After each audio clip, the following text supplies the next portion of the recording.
നമസ്കാരം. 2024 ജനുവരി 1 മുതൽ തദ്ദേശ സ്വയംഭരണ സ്ഥാപനത്തിൽ അപേക്ഷകൾ സ്വീകരിക്കുന്നത് ഓൺലൈനിൽ മാത്രമാണ്. തദ്ദേശ സ്വയംഭരണ വകുപ്പിൻ്റെ 21/12/2023 G1/30/2023 നമ്പർ സർക്കുലർ പ്രകാരം കെ-സ്മാർട്ട് നടപ്പിലാക്കുകയാണ്. ആദ്യഘട്ടമായി മുനിസിപ്പാലിറ്റികളിലും കോർപ്പറേഷനുകളിലുമാണ് നടപ്പിൽ വരുത്തുന്നത്.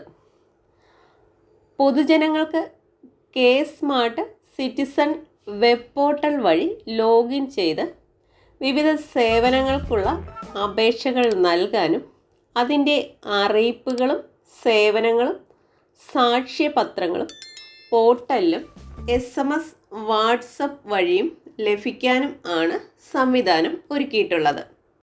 ജനുവരി 1 മുതൽ ഇനി പണം നേരിട്ട് അടയ്ക്കാൻ സാധിക്കില്ല. പണമിടപാടുകൾ പൂർണ്ണമായും ഡിജിറ്റൽ ആയി മാറുന്നതിനാൽ ഇനി പണം നേരിട്ട് സ്വീകരിക്കില്ല. ഓഫീസിലും ഫീൽഡ് സ്റ്റാഫിനും ഇനി POS മെഷീൻ വഴി മാത്രമേ പണം വാങ്ങാൻ സാധിക്കുകയുള്ളൂ.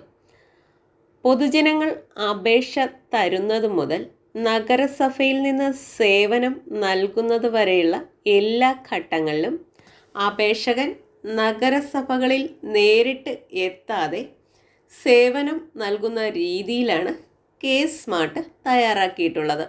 നിലവിൽ അപേക്ഷകൾ കടലാസിൽ സ്വീകരിക്കുന്ന രീതിയിൽ നിന്നും ഡിജിറ്റൽ രീതിയിലേക്ക് മാറുമ്പോൾ തുടക്കത്തിൽ ജനങ്ങൾക്കുണ്ടാകുന്ന ആശയക്കുഴപ്പം ഒഴിവാക്കുന്നതിനായി കടലാസിൽ ലഭിക്കുന്ന അപേക്ഷകൾ കമ്പ്യൂട്ടറിലേക്ക് അപ്ലോഡ് ചെയ്യുന്നതിന് 10 ഡേറ്റ എൻട്രി ഓപ്പറേറ്റർമാരെയും നിയമിക്കുന്നുണ്ട്.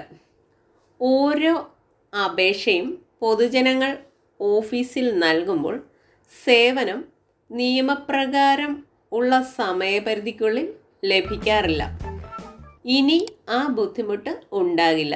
പെൻഡിംഗ് അപേക്ഷകൾ മേൽ ഓഫീസർമാർക്ക് നിരീക്ഷിക്കാനും കാലതാമസം വരുത്തുന്ന ഉദ്യോഗസ്ഥർക്കെതിരെ നടപടിയെടുക്കാനും സാധിക്കുന്നതാണ്. വീഡിയോ ഇഷ്ടമായ ഒരു ലൈക്ക് തരണേ. വീണ്ടും കാണുന്നത് വരേക്കും ബൈ.